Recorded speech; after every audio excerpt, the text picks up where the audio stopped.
So we are another 2 minutes from the scheduled time. Um, since the presentation, so I want to give you the full hour and the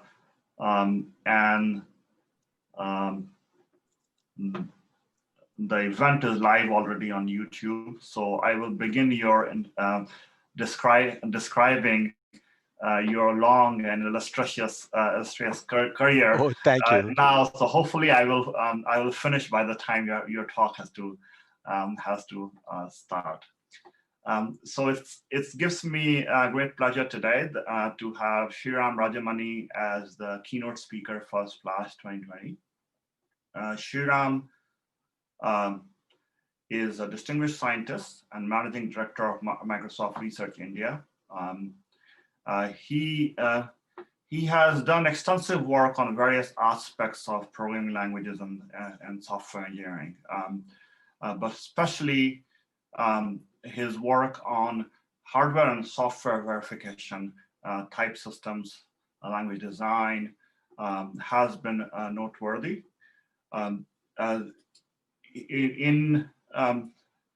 Just an example, his work on and his contributions to software model checking, especially and the work on SLAM model checker is noteworthy. It even received a CAB award for this work. Shriram is an elected fellow of the Indian National Academy of Engineering and also an ACM fellow. So it is with pleasure that we welcome you to Splash, Shriram. You may begin your talk now. Thank you, Hridesh, for the kind introduction, and to the organizers for inviting me. Everyone can hear me, right? Yes. Okay, so let me begin. My talk today is about models and programs, and I must preface my talk by saying that I picked up machine learning only recently. My training is in formal verification, and then I sort of picked up programming languages when I joined MSR. And about 10 years ago, I started reading up on machine learning, and I mostly picked it up by myself, and then working with several wonderful colleagues and collaborators who taught me machine learning. And this talk is really about, in some sense, a programming languages person's view on machine learning, right? So if you are a student, if programming languages, and you might be wondering, how is machine learning related to programming? Or, how can I do research that combines, programming languages and machine learning? You might actually get, some perspectives from this talk, which is actually the real goal of my talk. The goal of my talk is to present, machine learning and the opportunities for combining machine learning and programming languages from the perspective of a community, the community of programming languages and the programming languages persons. That's my goal. So with that in mind, let me start by thinking about two ways to construct computer systems. The one on the left is what we as programmers have been doing for a long time. That we start with a specification or some input and output, and then constructing a program that satisfies the specification. For example, the specification could be sorting a sequence of numbers in ascending order. And then, if you are, as clever as Tony Hoare, then you might come up with the quicksort algorithm or an implementation of it in order to satisfy that specification. But on the other hand, on the right, you see supervised learning, and supervised learning is slightly different setup, that you don't quite have a specification, but you only have a set of training examples. Perhaps you have a set of pictures that you have labeled as cat and a set of pictures that you've labeled as dog, and then as dogs. And then you want to learn a model that somehow generalizes from these examples and learn a transformation from a picture representation into an output which says, which class the picture belongs to. Could be a cat or a dog. And that's the setting in which supervised learning is set up. And a little bit more precisely, and here's a little bit of math for that. What we mean by specification is some logical formula, phi xy, over inputs and outputs. And the goal is to construct a program P such that for all x, and this is a very important aspect here, for every x, phi holds when I plug x here and P of x in the place of y, right? And similarly, the mathematical way to think about supervised learning is that you have a set of training examples, which you could sort of think about as a list of ordered pairs, xi, yi, where xi is the input and yi is the output. So this could be the pixel is a picture of pixels, and then this could be 1 to say it's a cat, or a 0 to say it's a dog, and then you want to learn a model M, which minimizes a loss function M of xi and yi, which is actually for a summation of that over all of this set, which means that for every xi, if I calculate M of xi, it better be close to yi. The difference between M of xi and yi, summed over all of the inputs better be small. And there are many different kinds of loss functions. There's something called squared loss, in which you take the difference between these two and square them. There's something called hinge loss. There are many, many kinds of loss functions with different mathematical properties. And then the goal is to learn a model M that minimizes this loss, right? A couple of things are noteworthy here. The one thing that is noteworthy is that, in some sense, we want this program to work for all inputs, right? And here, once you have an xi that is not in the set T, it's your mileage may vary.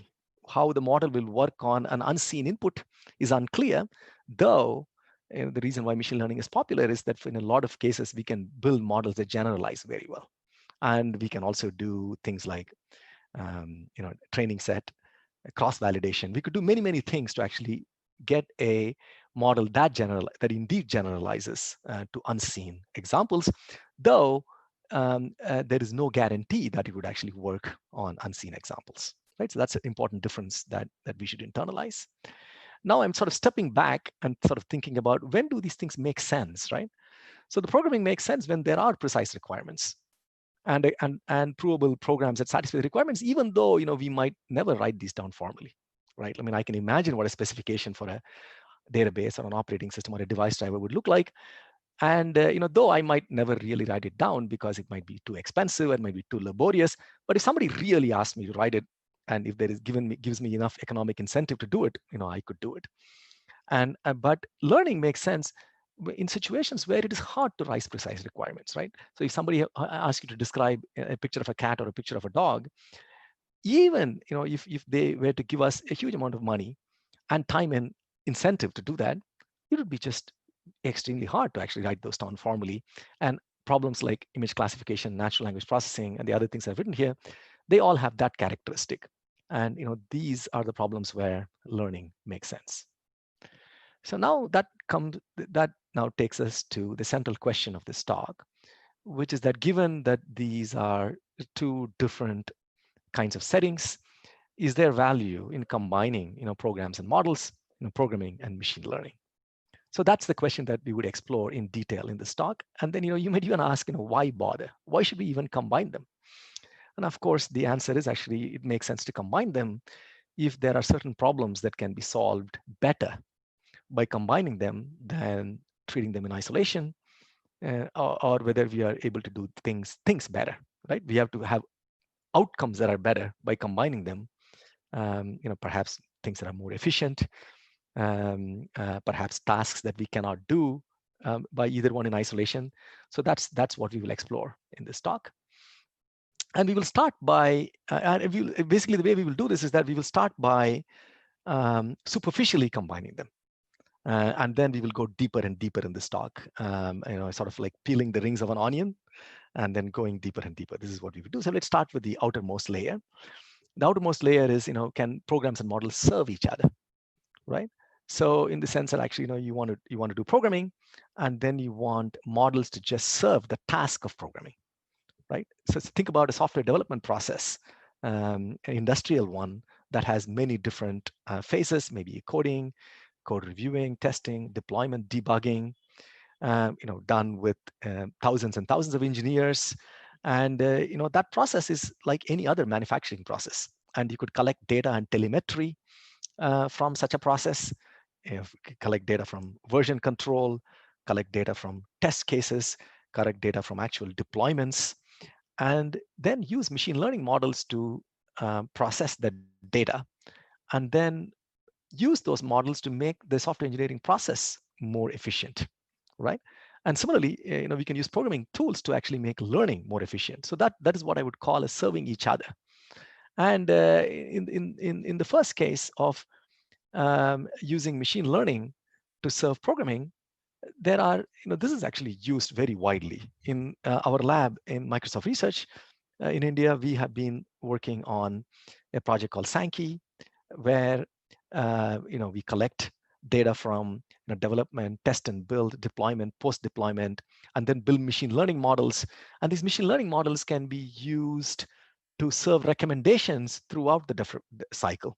For example, right, when a programmer checks in a new piece of code, the recommendation might say, here are the suggested code reviewers for this piece of code. Because from the past, I sort of know who has successfully reviewed which pieces of code. When you want to run test cases, the models might be able to say, for this change, maybe you run these test cases first, because these are the test cases that are likely to detect errors if there are any, based on past experience. And similarly, when post-deployment, when there is a crash or when there is a failure, we might build a recommendation system that looks at the failure and predicts what the likely cause of that failure is. And again, just based on past experiences, past failures that have been debugged. And this is this particular project, it has many best paper awards, and it's widely deployed and used inside Microsoft across various services like Office and Azure and Bing and so on. And you can find more information about it at this link called Sankey. And this is not just Microsoft's experience. I know that Satish Chandra and colleagues at Facebook have built many tools with similar principles. And as an example, GetAFix uses data and models to learn how to fix bugs automatically. So if there is a buggy code, the code can sort of learn a model about what the likely fix for that, again, based on past buggy code and how bugs have been fixed in the past. And one more example, this turns out to be a startup that mines data repositories, and when it mines code reviews, and when somebody writes a new piece of code, this can automatically generate a code review, as if a human would have generated the review. On the other side, again, thinking about one serving the other, compiler techniques play a key role in making machine learning systems even work well, making them flexible and efficient. And the programming languages community in particular has been working on a technique called automatic differentiation. And this is a very key feature in deep learning net systems like PyTorch and TensorFlow, where the user can write a model. And these machine learning systems work by gradient descent. That's the workhorse that is used to train these kinds of networks. And of course, in order to gradient descent, you have to calculate derivatives. And automatic differentiation allows you to calculate these derivatives automatically by doing differentiation by parts and many other techniques. And this is a paper in JMLR that appeared recently, and there's a fascinating literature in this space as well. There's even, if you go to the CGO compiler conference, there is a workshop called Compilers for Machine Learning, where various techniques, both compiling and runtimes for machine learning systems get discussed. So that is sort of a superficial way of combining them. But my talk is really about is there value in combining programs and models more deeply? Not just thinking about them as one serving the other, but more deeply. And that's what I will get into next. And for that, actually, I'll go back to a slide that I showed earlier about when programming makes sense and when learning makes sense, and remind you that we said that programming makes sense when there are precise requirements, and learning makes sense when there is only examples and you have to inductively generalize from them. And the characteristics of programs and models are, as I mentioned, programs are intended to work for all inputs satisfying a precondition, right? But learning works well on an average when the test distribution is similar to training distribution, but any particular example that I give, may or may not work, right? But on an average, if I have examples from a test distribution that is similar to the training distribution, on an average, the loss is optimized. When the specification of the environment changes, right? I mean, you start building a program with a specification, and if the specification changes, programs typically fail because they are not written to adapt. That's where actually machine learning models work well, right? When you give unforeseen inputs, right, they are more likely to work well. Um, but they are machine learning models, at least the ones that actually are very, very much in vogue now, like deep learning models. They can be very opaque. I mean, they are really a set of floating point numbers which have weights, and they're really hard to interpret. And it's unclear how a human can actually make sense out of them. But programs, on the other hand, are readable. They are succinct ways to specify domain knowledge, and they serve even as a medium of communication between programmers, right? So how can we combine the best of these both worlds? And what would be the problem that we might want to solve by combining them? So here are two problems where I think it makes sense to combine them, and that's what I would talk about next. What if a mathematical specification exists, but it keeps changing and evolving over time, right? So we have a specification, but maybe the specification changes with time. But every time the specification changes, I mean, one approach would be to sort of rewrite the program, right? But can we have the system evolve and adapt as the specification changes without intervention from the programmer? So that could be one place. If we can achieve that by combining them, then we have achieved something useful. The second situation is, if the environment of the program changes, right? And here we are thinking less about correctness, but more about sort of non-functional properties like performance or throughput and so on. And maybe there are various constants in the program, like timeouts and other kinds of things that we have set, for a particular environment. But if the environment changes, can the program self-tune itself in order that, throughput or latency or something like that somehow reacts to this changed environment and functions well, right? So these are two situations where we have done work myself together with my collaborators, where it makes sense to combine them, and that's what I'll talk about next. So let's go to this part here where the specification changes. So far, so good. Can I take a brief pause and ask the audience if they have any questions on the setup and whether whether this framing of the problem makes sense for you? Maybe I'll take one or two questions if there is any clarifications you want to make, and then we will dive right into the techniques for both these two problems. I have a question, Sriram, that Patrick Couzeau. Hi, Patrick.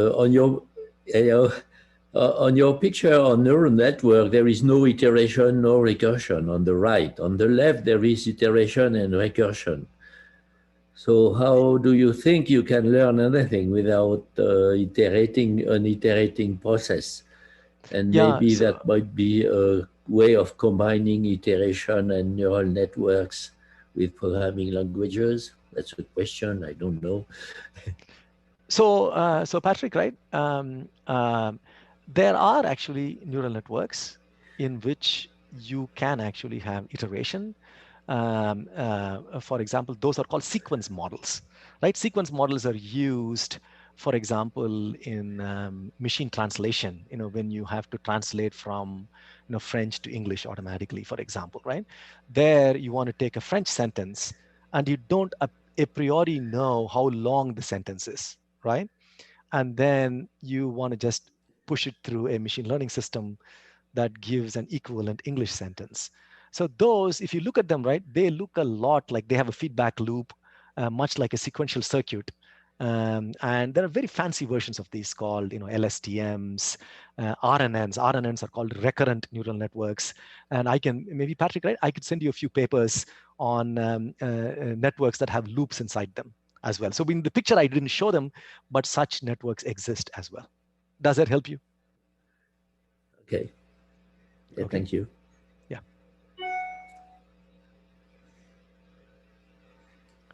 Any other questions at this point?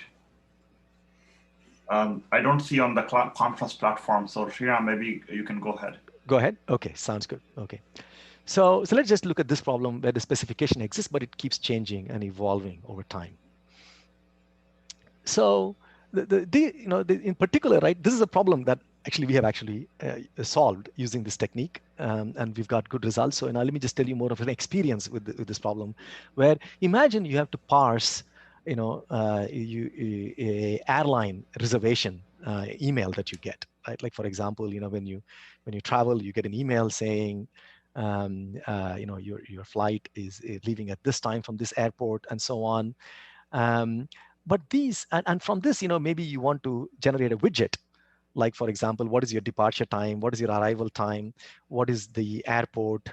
And maybe create a widget so that if on your phone, if somebody wants to check in, you sort of click on that and it sort of takes you to check in automatically, right? So basically, you want to extract entities, from this data.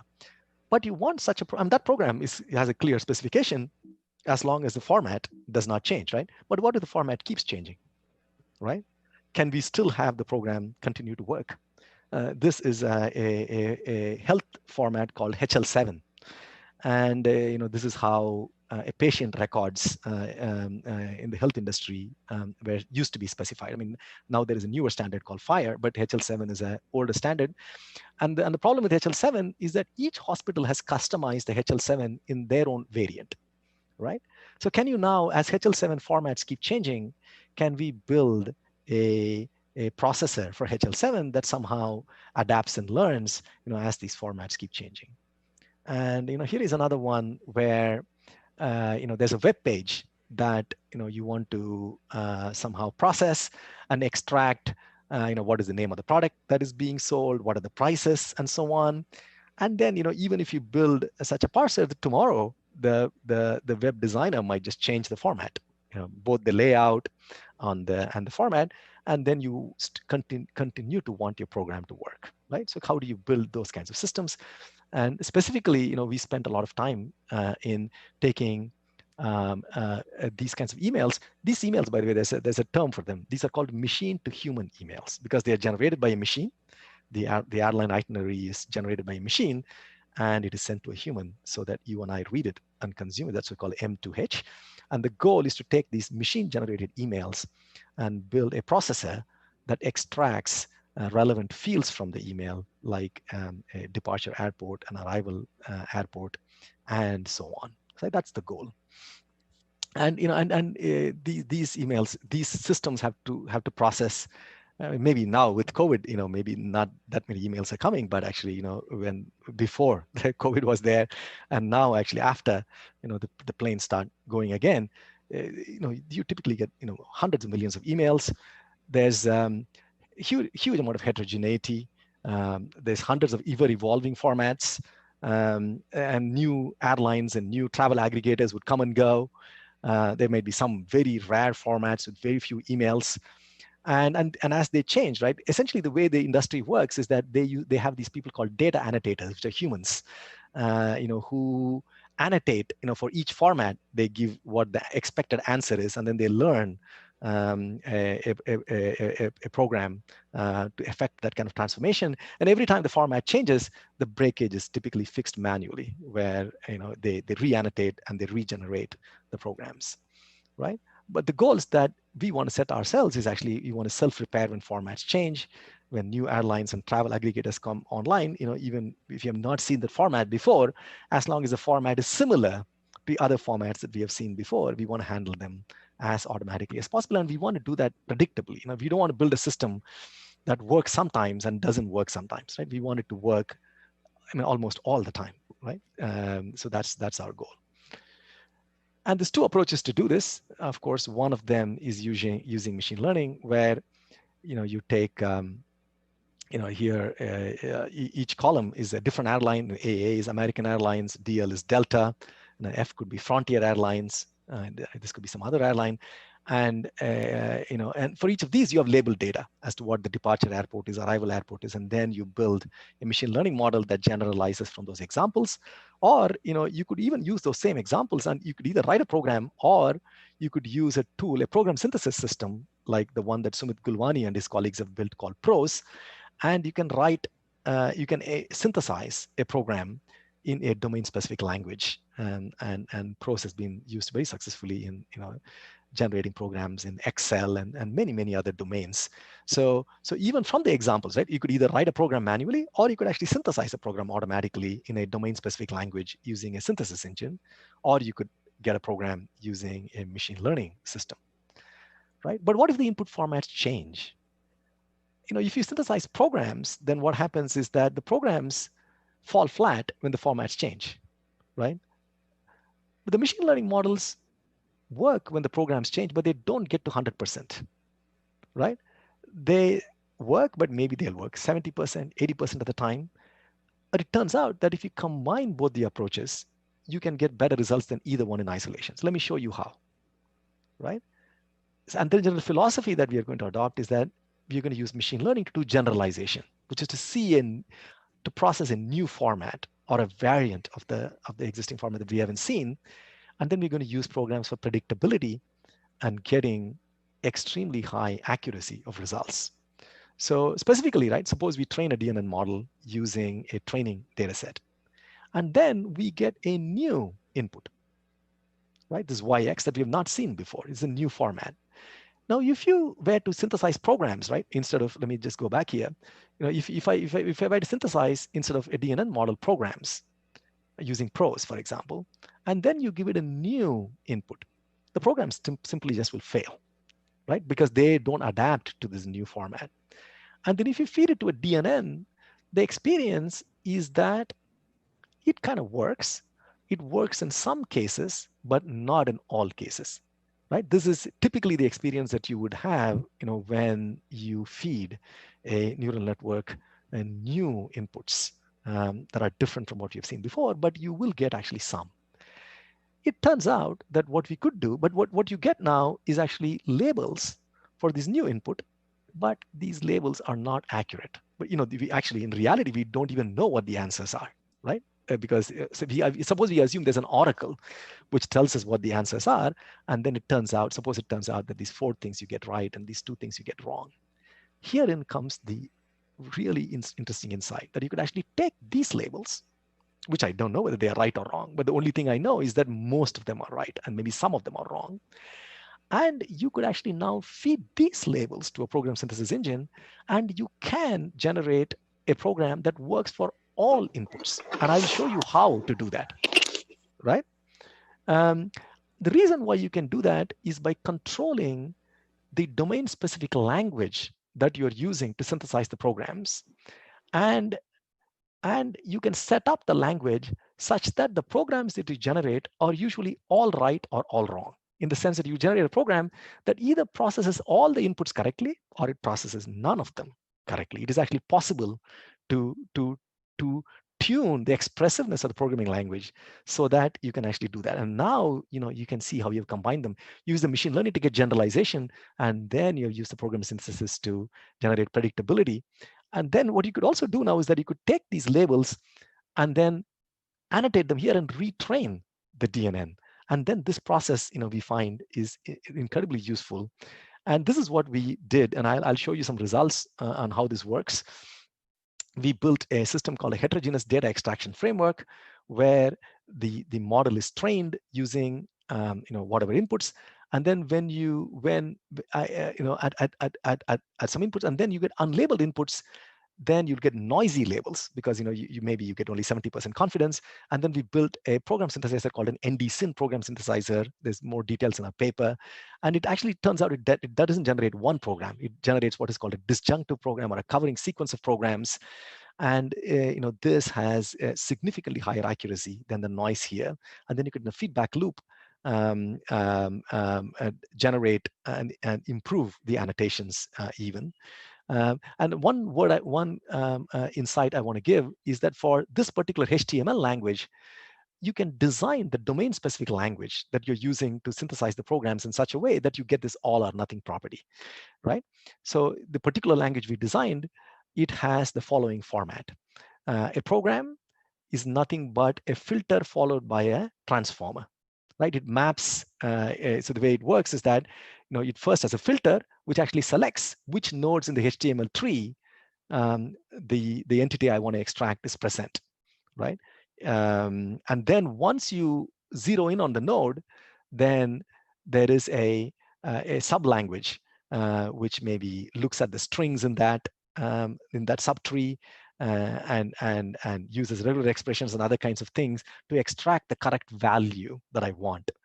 Could be a departure airport, an arrival airport. So it turns out that the reason why we designed this language is that we sort of think about what is the most natural way to write those kinds of programs, right? It turns out that the most natural way to write those programs is to specify a filter that sort of zeroes in on the particular subtree, followed by an extractor, which does some string manipulation.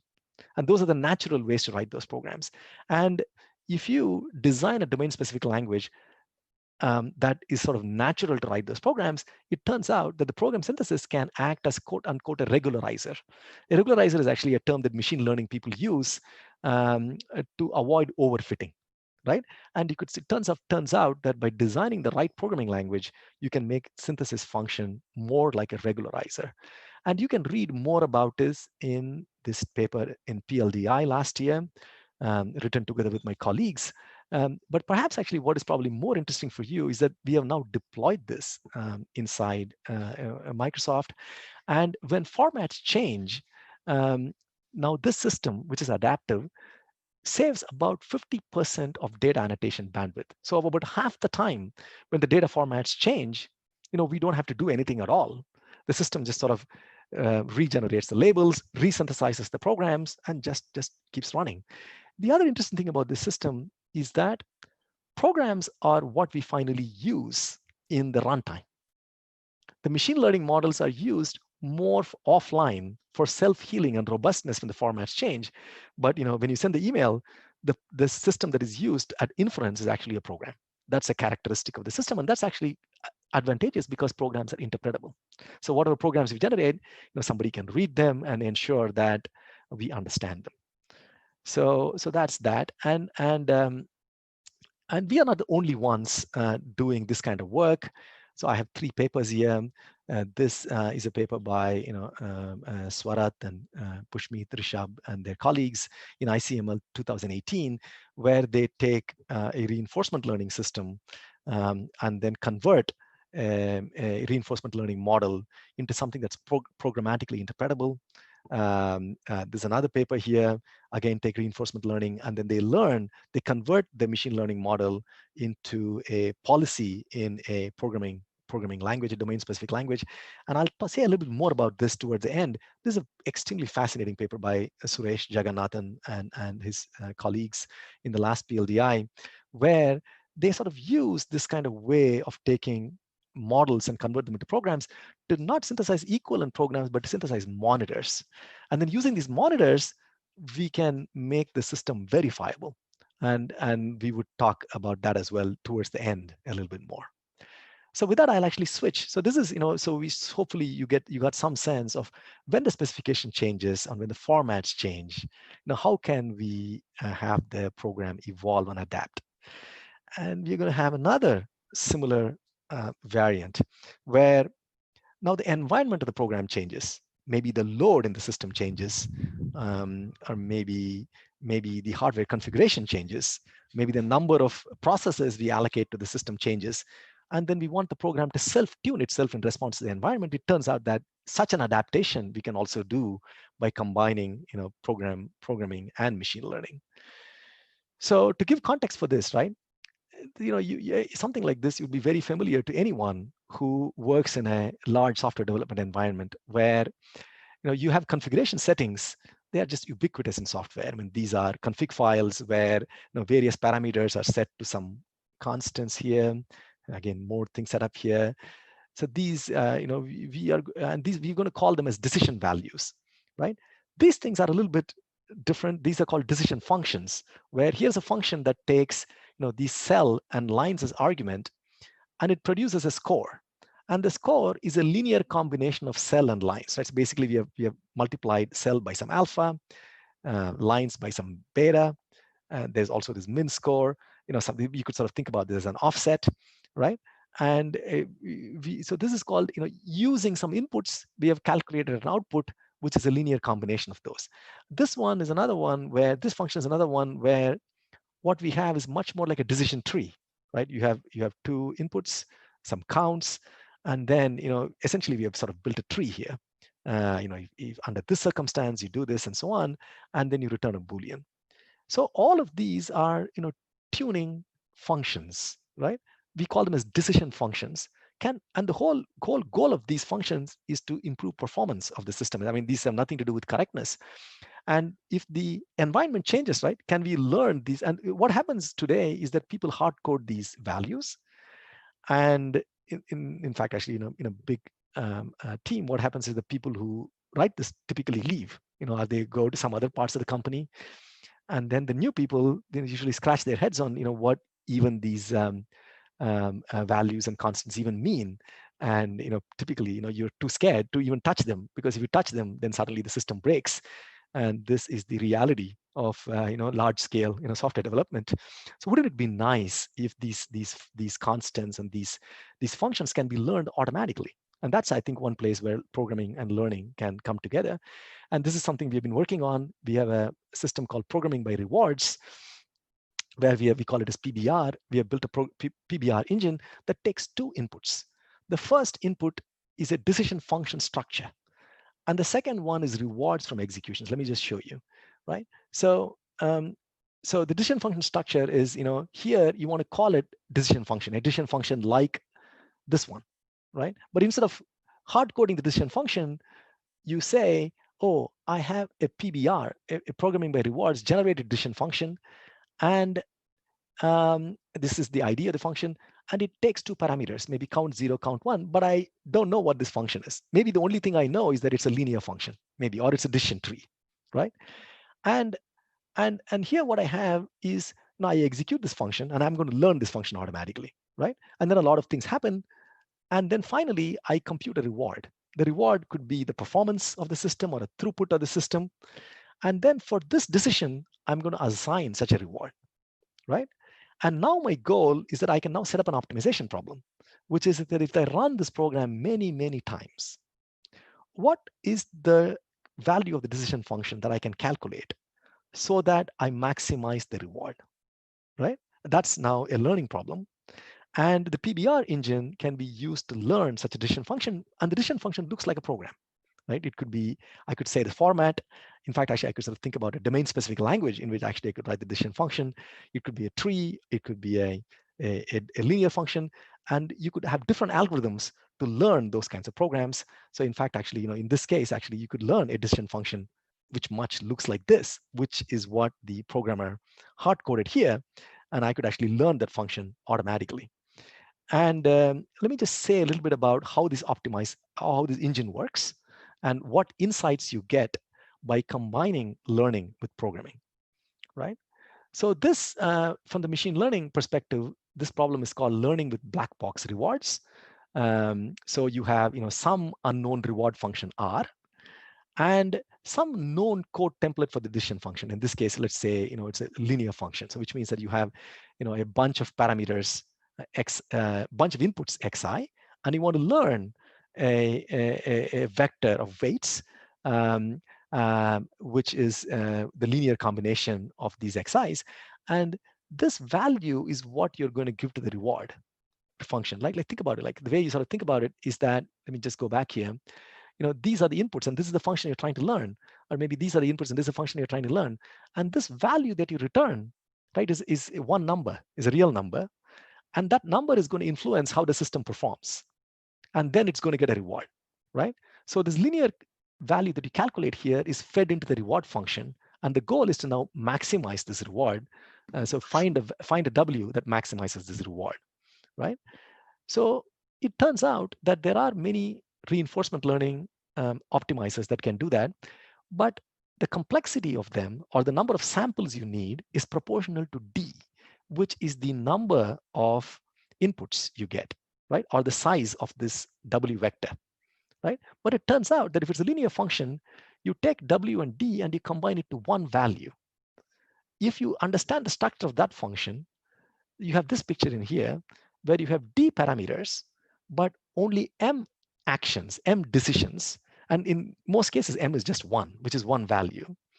And if you make use of that structure, it turns out that you could come up with gradient descent algorithms whose sample complexity is proportional to M rather than D, and M can be a much smaller number than D. And we have built, and I'll show you a paper where you could read more details about this. And we have built the system. The system is called self-tune. And we have used this to tune the PROS code base, right? The PROS is a synthesis system, but that's incidental here. And it has many, many such heuristics. This is built by Sumit Kulwani and colleagues. And we have used this kind of learning mechanism to tune those kinds of decision functions. By using these automatically generated decision functions, we can significantly improve the accuracy, even with respect to a hand-tuned heuristics that were initially manually written in the system. And we have a recent paper in archive called Programming by Rewards that I'll make the slide deck available on my webpage. You could actually get a pointer to that and look it up. And the whole point is that here the learning algorithms can exploit the structure of the decision function, be it a linear function or a decision tree, to get better sample complexity. So that's the goal here. So maybe I'll stop here and maybe take questions if there are any. And then there's another portion of my talk about probabilistic programming, but maybe I'll take a couple of questions right now. So Shriram, there is a question on the conference platform. And the question is, with programs, we can do the verification of the program itself, or if that's too hard, validation of its results. With models, it seems to be possible to do the validation. Is there hope for verification of models, or does it seem to be impossible due to the nature of the things being modeled? In fact, it's a very good question. In fact, I really believe that verifying models, a very interesting approach is to convert the models to programs and then verify the programs. Because we have been verifying programs for a very long time, right? I would think that it's a very promising approach to verify models is to somehow convert models to programs. But I think Suresh's paper that I described, that actually I'll also describe in the end, for reactive systems, one other approach that you could do is to take the machine learning models and synthesize monitors. And these sort of monitors are programs. It could be written in a domain-specific language, and they could be interpretable. And you could sort of think about the program as the monitor as like a safeguard or a shield, right? It could be, the machine learning model could make a decision, but then the monitor could be a specification which says as long as the decision is allowed by the monitor, you could just use the decision, and the verification can be done just with the monitor, right? So you could set it up such that the monitor is synthesized from the machine learning model. The verification is done only with the monitor. And at runtime, the monitor just monitors the model. And in order to do verification, you don't have to reason about the model at all. Right? And I'll say more about that towards the end of the talk. But I think there is very interesting possibilities in combining these in order to build verified AI systems. As I think that is that's one of the approaches that I'm actually personally excited about And I see a lot of promise in that going forward. Yeah. Thank you, Shriram. I just wanted to let you know that there's a slight lag between the Zoom and the conference platform. If there's a follow-up, I shall bring that up later on. Thank you. Okay, should I just continue now then? Okay, yes, please. Sounds good. Yeah. So let me now go to the last portion of my talk, which is, and then let's go back to the story, right? The way we set the story up is that, we sort of go from the outside, the onion ring, go inside and inside. And so once we started by, how superficially, how models can help programs and vice versa. And then we sort of went one level in where when you have, programs that adapt specifications and formats change or environments change, how we can combine them to build, self-adapting programs and self-tuning systems. But I think if you go deeper and deeper, it makes sense to think about having one framework to express both logic and probability, to express domain knowledge and examples, and express rules and statistics, right? I mean, that's where this is going, where the programs help you write domain knowledge. The examples sort of give you in some sense test cases or instances from which you want to generalize, and these are sort of logical in nature and these are statistical in nature. Is there one framework to combine them? And that's an extremely interesting question, for a programming languages person. And it turns out that such a framework exists, and that framework is actually called, probabilistic programming. And even for machine learning people, I think probabilistic programming is quite important because today, if you look at deep learning, for example, deep learning is so data hungry, right? In order to do deep learning, you have to have millions and billions of training examples. And in some cases, maybe you don't have that much training examples. Can you design learning systems that are not that data hungry, where with a small number of examples can you learn a machine learning model? And for that, yeah. Was there a question? Yeah, so for that, actually, you could use probabilistic programming. So let me just give you a little bit of, I will give you a tutorial to probabilistic programming, but maybe I'll show you this paper first. This paper is written by Brendan Lake, Ruslan Salakhutdinov, and Josh Tannenbaum, and it appeared in Science in 2015. It's a very fascinating paper, then one that I would recommend that you read. The interesting thing about this paper is that they are here recognizing scripts written in different languages. This is some language and there is a written script for it. And we want to recognize, handwritten characters in the script, right? But the way they do this is that they design this language called BPL, which is a Bayesian programming language, where it's a probabilistic programming language, where you first define primitives, which are sort of components of these strokes, like kind of stroke that looks like this. These are the primitives, right? And then you write a program to say how these parts can be combined into bigger things, right? You combine these two characters here, and then you get this character here, and then you take this sort of tree-like thing and take this arrow-like thing, and then you sort of put on top of each other. And compositionally, you can construct new characters from the parts, right? And then you give only a small number of training examples. And using these examples, right, you can now say, oh, this is actually these two things combined with this. And you can generate that with very few training examples using probabilistic programming, right? And there is actually a technique called Bayesian inference that is used to learn these kinds of programs. So that's what is fascinating about probabilistic programming. But now, if you are not familiar with probabilistic programming, don't worry. I'm going to give you a tutorial on probabilistic programming based on a language called R2 that Aditya Nori and I designed some years ago. And this is so think about, so this is now a tutorial. I'll have a few examples.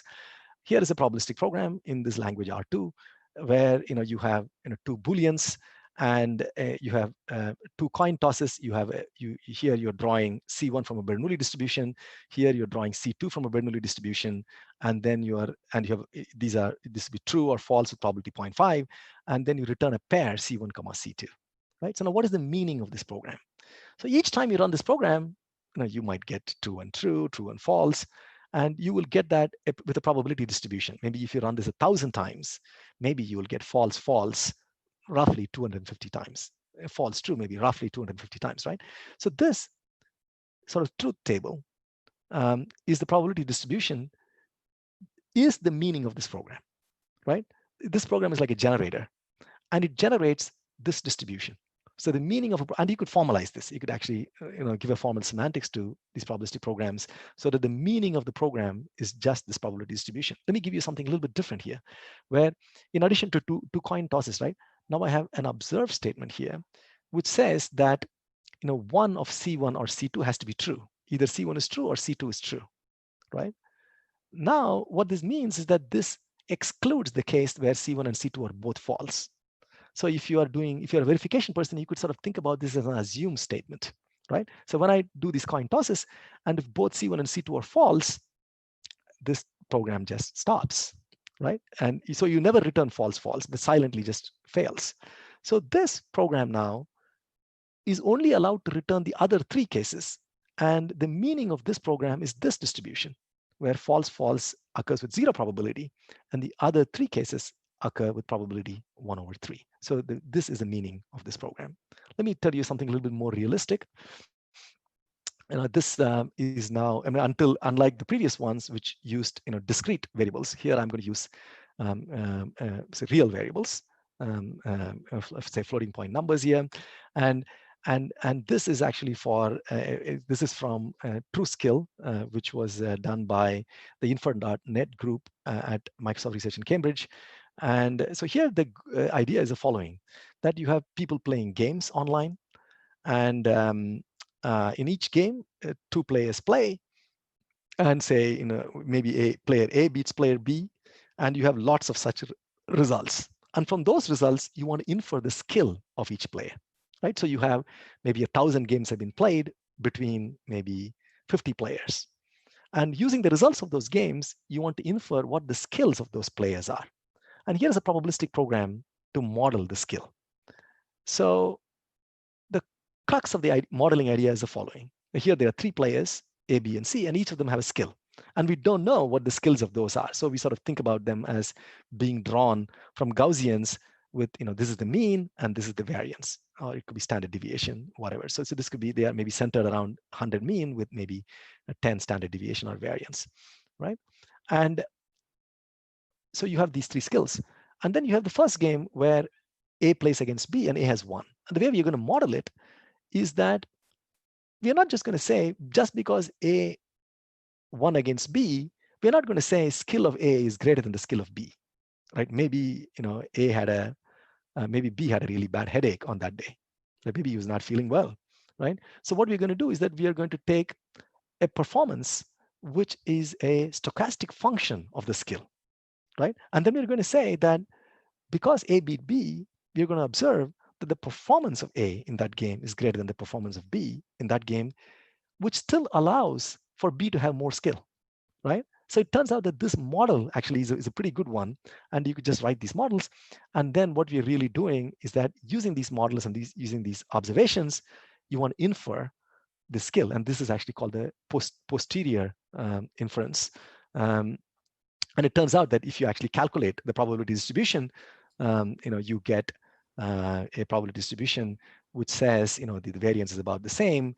A has more skill than B, and B has more skill than C, and you could actually infer that. And this is super useful in order to. There was a question here. Yeah. Could you explain the difference between observe and assert? Standard assert and observe. What are the key differences? Yeah, so you could sort of, I think about an assert statement will just fail, right? Observe is very similar to an assume, right? You may have seen the difference between an assert and an assume, right? An assert just fails, and it fails explicitly and throws out an error and stops the program. An assume silently fails, and it's as though the execution never happened. So an observe is more like an assume statement, if that helps. So it means actually, think about this running, and if the observe statement is not true, execution just stopped, and then you go and restart it and run it again. You only permit the executions that satisfy the observe statements. Much like in verification, you only consider the executions that satisfy the assume statement. Thank you. Does it help? Yep. Yeah, thank you. Yeah. And this is a very rich field, like probabilistic programming. I showed you 3 examples here.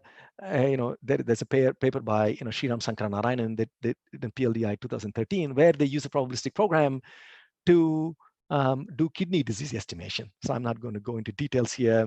Here is another one which is much older, right? I mean, this is something called a Lotka-Volterra population model, where these researchers are thinking about how a population system that contains both a predator and a prey, goats and tigers, how they evolve with time. And it turns out that the model that you can use to describe how they evolve can be written down as a probabilistic program, and this one has loops and so on, so you can write it. And and this is a huge area, right? Hidden there is actually these things called hidden Markov models that people use for speech recognition, Kalman filters in computer vision, Markov random fields in image processing, Markov chains, Bayesian networks, with many applications. All of these can be written down as probabilistic programs, right? Using that simple language that I said, where all you have is assignment statements, drawing from distributions, and observations, right? Which are like assume statements, and then you add control flow, if then else statements and loops, then there you go. Then you can model all of these things as probabilistic programs. The real difficulty with probabilistic programming, and I think it's also its value, is doing inference. What is inference, right? I mentioned so far that the whole goal of a probabilistic program is to represent a distribution. Inference is about inferring the distribution, right? Calculating what the distribution that the probabilistic program is doing. And you might, you might not want to write the distribution as a truth table because maybe you have many variables. But what you might want to do is that you might want to generate samples from those distribution. You might want to calculate the expected value of some function with respect to the distribution. You might want to calculate the mode of the distribution. So these are the things, right? And inference is nothing but program analysis of probabilistic programs. You can give semantics to probabilistic programs, and inference is nothing but program analysis. And inference is extremely expensive, right? Because you have to solve an all paths problem, right? And it's like, sort of Sharpie complete kind of problem, right? Even if you take Booleans, it's like a Sharpie complete problem where you have to somehow consider an integral over summation over all values. And if it's continuous, right, you have to solve an integral in order to do this inference. You have to integrate over all possibilities, and it's extremely expensive. And because it's extremely expensive, of course, there's a lot of research on how to do it efficiently. And there are sort of many systems. The Google now has TensorFlow probability. The system that Aditya and I built is called R2. Some of my colleagues built something called info.net. MIT has a famous system called Church. Columbia University has something called Stan. There are many systems that build inference for probabilistic programs. But what I'm going to do in the next 10 minutes or so is to say how I can use program analysis techniques in order to make inference more efficient, right? And specifically, I'm going to talk about how to use weakest preconditions or pre-transformers in order to make inference more efficient. And then I'm also going to show how to use program slicing in order to make probabilistic programming more efficient. So those are the two things I'm going to go through quickly next, right? So to start that, right, let me show you this example of a probabilistic program that was actually written originally by Judea Pearl in a classic paper. So there's a pretty amusing example. So let me go through that. So here we have a situation where you have maybe an earthquake with a certain probability, very low probability, and when you can also have a burglary with a low probability. And then this alarm variable is a disjunction of earthquake and burglary. If there's an earthquake or a burglary, the alarm can go on. Then the phone might work depending on whether there's an earthquake with certain probability. And there's this person, Mary, who's sleeping, I guess. And we want to figure out what is the probability that Mary is going to wake up. And then there is a model for that. If there's an alarm and there's an earthquake, then Mary wakes up with a certain probability. Else, if there's only an alarm but no earthquake, then she maybe wakes up with a different probability. And then if she wakes up and the phone works, she could call you, and and now she has called. And the question is actually, given the fact that she has called, what is the probability that there was a burglary? Right? That's the question. And the way you would do that, is that you could generate lots and lots of samples, but almost all of them will fail the observe statement because called is a very low probability event. Because earthquake is a low probability event, burglary is a low probability event, and the odds of call happening are very low. So inference, is this, by the way, this kind of inference is actually called runtime inference. And the machine learning people also call this particle filters, right? Where they have generated lots of particles, and then this is like a filter for that, right? So the real issue in doing inference is that the probability of success is actually very low. So a lot of executions you do will be wasted. But here is where actually programming languages can help you. What you could do is actually you could take this called predicate, and you could use weakest precondition to push it back through the program, right? What do I mean by that? And there's a theorem that you could write saying that if you push it back and you generate a program called pre of p, you can actually prove that the semantics of p is the same as the semantics of pre of p, right? So how would that look like, right? The way it would look like is that you would take this call and you would actually push it through these assignment statements. And then, you would get a new program where the observe statement has now moved backwards. And it is moved backwards, and it is sitting near every coin toss, in every distribution. In every assignment statement now has a observe statement sitting right next to it, and you can show that if you do this correctly, these two programs are equivalent, which means that this program in which the observe statement is at the end is equivalent to these programs in which the observe statement is next to the sampling statement. Then actually what we can do is we have to do one more trick in order to generate samples which never reject, right? And still actually do inference. So to do that, I have to show you a few basic facts about sampling. Let me go through that. This is from a book called DJ McKay, and what this picture says is, suppose you have some probability distribution p star of x, and then you have some function phi of x, and the problem is to calculate the expectation of phi of x with respect to this distribution p star of x. And the empirical way to calculate the expectation is to just draw samples from p star of x. Maybe you generate n samples, x1, x through xn, and then you calculate the arithmetic mean of these. And this is an estimate of the expectation. And if n is large, then you can sort of show that this estimate converges to the actual expectation of phi, right? But the real difficulty is that there are many, many distributions p star from which we cannot generate samples. Generating samples from, we know how to generate samples from Gaussians, for example, but there are many, many distributions from which we cannot sample.